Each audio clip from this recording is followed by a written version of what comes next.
Hi, welcome to Dreamsical Designs by Danielle. In this video, I'll be sharing my creative journey as I design the dress I'm wearing right now. This design features an open back neckline, a big bow, built-in bra cups, puffy sleeves, hidden pockets, and a flouncy petticoat. Along the way, I'll share my design process and essential sewing tips to help you bring your own creations to life. Let's get started.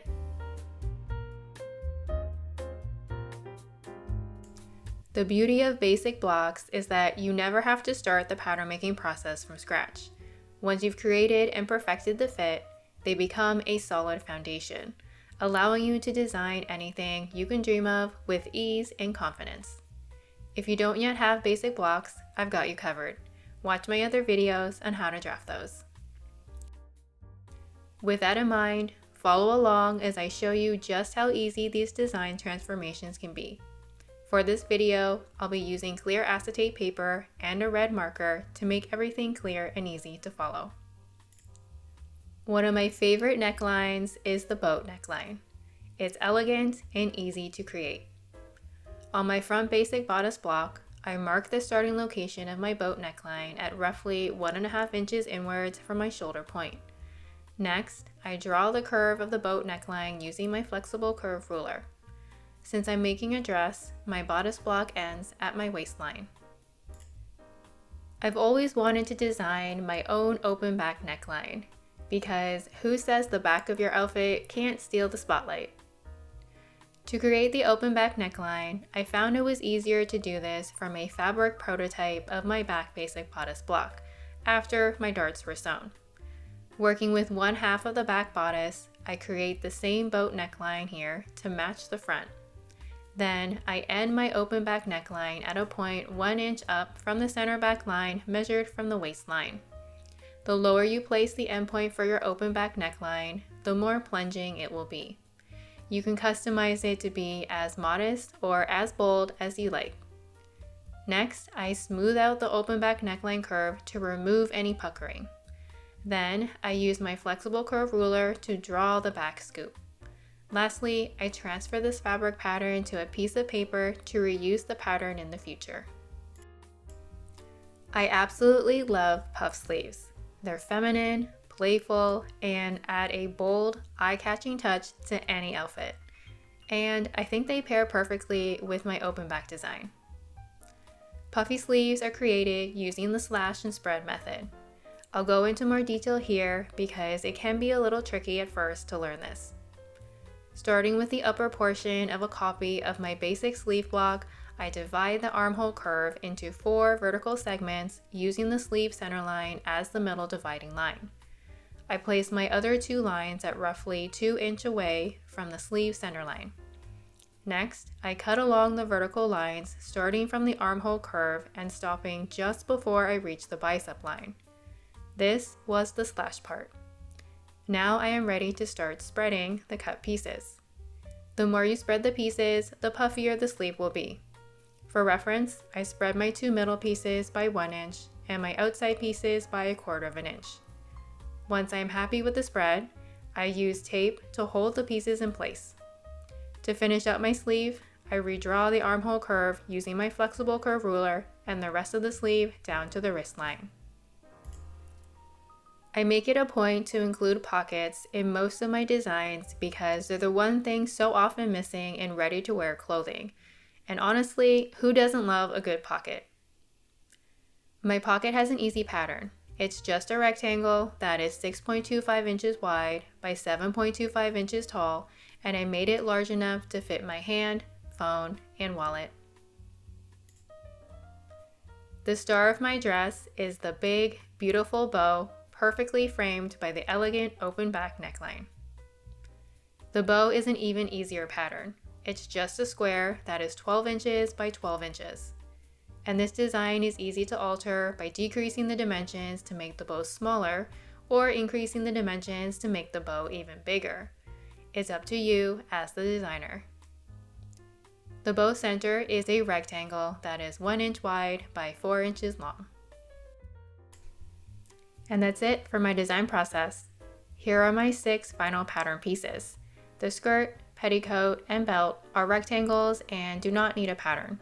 I'll share those dimensions in the upcoming cutscene.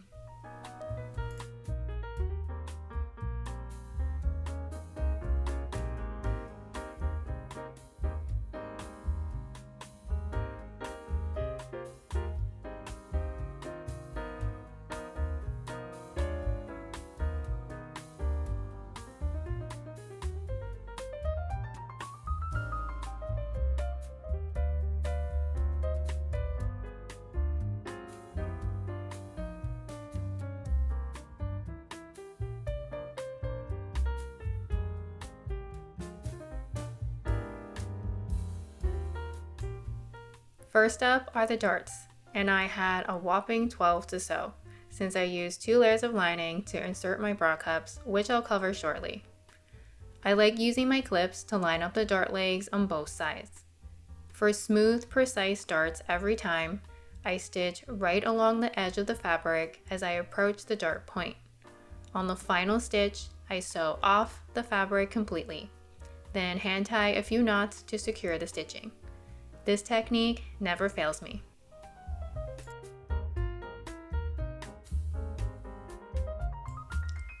I added built-in bra cups since regular bras don't work with an open back dress, and I'm not a fan of stick-on bras. This option is both practical and comfortable, giving the perfect support without the hassle. Since my main fabric is a little translucent, I chose to insert my bra cups in between 2 layers of lining. It's fairly simple to install. I hand tack a few stitches at the waist dart seam, chest dart seam, and directly through the bust apex.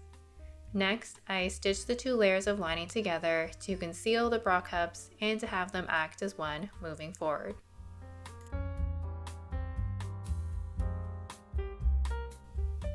I attach my front and back bodice pieces together for both my main fabric and lining by sewing the shoulder and side seams in place.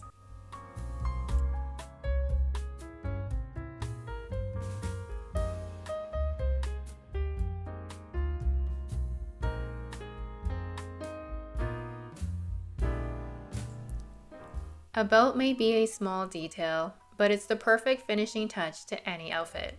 For my dress, with its bold fabric, the belt helps create balance by defining the waist and separating the top from the skirt. And it's super easy to make. I simply take my rectangular strip of fabric, fold it in half lengthwise, and stitch it in place. Then I turn her right sides out and add a finishing top stitch around the edges for a polished look. Since I wanted the belt to be a permanent fixture on my dress, I hand tack a few stitches between the belt and the bodice to hold it in place when worn.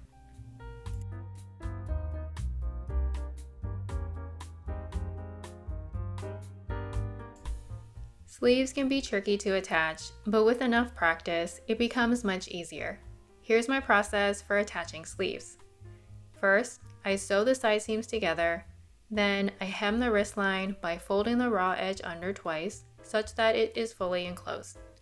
After, I add a finishing top stitch around the perimeter for a polished look. To prep the sleeve armholes for sewing, I place 2 rows of basting stitches in between the armhole notches and within the seam allowance. On my second row of basting stitch, I increase the tension of my sewing machine to a 6 to auto gather the fabric. I place the sleeve armhole and bodice armhole right sides together, lining up my side and shoulder seams. Then I finesse the gathered fabric to evenly distribute it. Since I want puffy sleeves, it is normal to have these puckered seams. Before using the sewing machine, I prefer to hand sew a basting stitch to keep everything in place. This extra step makes machine sewing faster and easier as it prevents the fabric from shifting.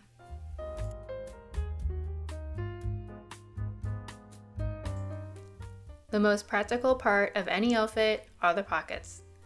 There are a couple of different ways to attach outer pockets to your outfit, and I'll show you the method that I use. First, I mark the part of the pocket that I want to form the opening. In this case, I chose a 5-inch opening starting half an inch below the top seam allowance. Then I stitch a half rectangle along the opening I just marked. I fold the pocket over and edge stitch to hold the fabric in place. Next, I cut into the corners of the half rectangle without cutting the stitching itself. I turn the pocket over to the wrong side of the fabric to reveal a half rectangle opening and press it flat. Now my pocket is ready to be attached to its other half. After stitching the 3 sides of the pocket in place, I move on to joining the skirt pieces. A helpful tip for when you're sewing the skirt side seams over the pocket opening is to stitch along the inner edge of the pocket opening to avoid accidentally sewing it closed. You can feel the edge with your finger to guide your stitching. After the sides of my skirt were attached, I stitch up the center back until I reach the end point for my zipper. I'll come back to sew the remaining portion after the skirt is attached to my bodice. Lastly, I hem the skirt bottom by folding the raw edge under twice such that it's fully enclosed. After, I add a finishing top stitch around the perimeter for a polished look.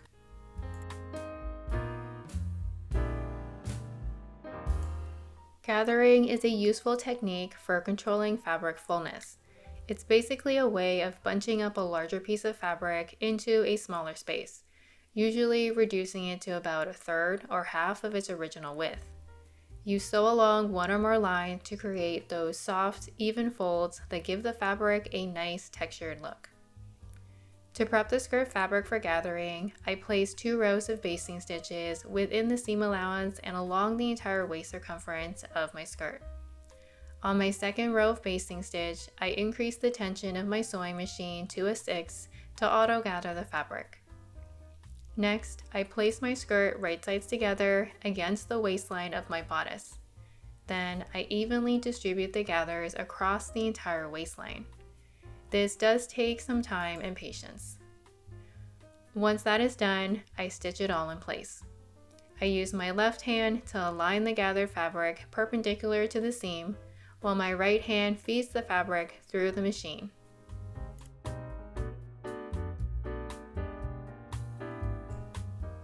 My favorite type of zipper is the invisible zipper because it lets me get in and out of my outfit seamlessly without taking away from the overall look. This is my go-to method for sewing perfect zippers every time. I start by sewing a basting stitch along the seam where the zipper will be installed. In this case, it's up the center back of my skirt from the zipper endpoint to the top of the bodice. Then, I place my 9-inch zipper face down on the inside seam of the dress, aligning the zipper teeth with the center of the seam and having the top of the zipper stop just below the seam allowance of the bodice. Before using the sewing machine, I hand sew a basting stitch to keep the zipper in place. This extra step makes machine sewing faster and easier as it prevents the zipper from shifting. I use an invisible zipper foot. It's able to achieve a much closer stitch compared to a regular zipper foot. I find it's helpful to push the zipper teeth flat right before it feeds under the sewing foot. As an exception for this dress, when I got to within 1.5 inches of the top, I began widening the seam and sewed about 1/4 inch away from the zipper teeth. I had to do this to accommodate the extra fabric at the waistline. Otherwise, my zipper would have been difficult to operate.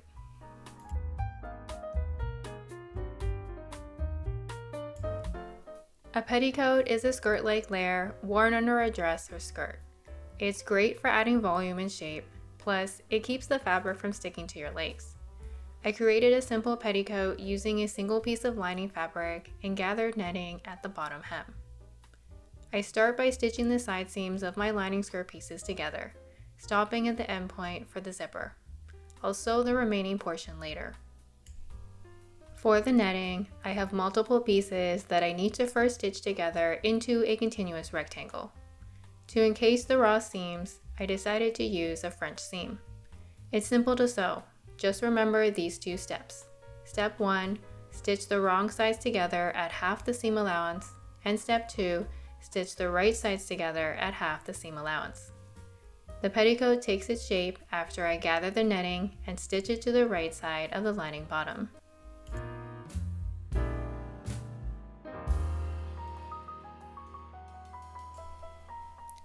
I repeat the same steps as I did with the main skirt fabric by gathering my lining skirt fabric and attaching it to my lining bodice. With the lining complete, it is ready to be attached to the main fabric. To do this, I place the lining bodice and main bodice right sides together, lining up the neckline and stitch it in place. Once finished, I clip into the curves of the neckline so that the fabric can move freely. Then I turn everything right sides out. Before top stitching the neckline, I need to attach the center back of the skirt lining to the zipper. I place the right side of the lining against the inside of the zipper tape and stitch it in place using a regular zipper foot. This technique hides the zipper tape and adds a clean, professional touch. To prevent the lining from getting stuck in the zipper during operation, I understitch the lining seam to the main fabric seam on both sides of the zipper. Finally, I finish by top stitching around the entire neckline for a polished look.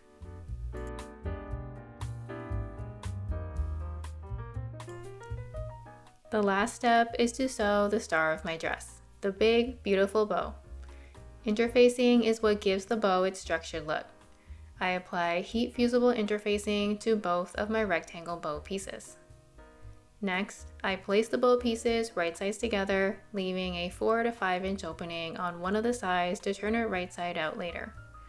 I sew around the circumference of the bow, starting and stopping at the opening. Then I turn it right sides out and press everything flat. I finish by top stitching around the entire circumference for a polished look. For my center bow piece, I fold that lengthwise, placing right sides together and stitch it in place. Next, I turn it right sides out, folding in the raw seams at the 2 open ends and putting a finishing top stitch around the perimeter. This is the step where the bow will take its shape. I take my bow and fold it horizontally like an accordion. I wrap the bow center around the middle of the accordion and hand sew it in place. The final step is to hand sew my bow to the back of my dress. I place mine on the right side of the zipper and secure it in place at 2 locations, one at the top and one at the bottom. And that's it. My open back dress with a bow is all done.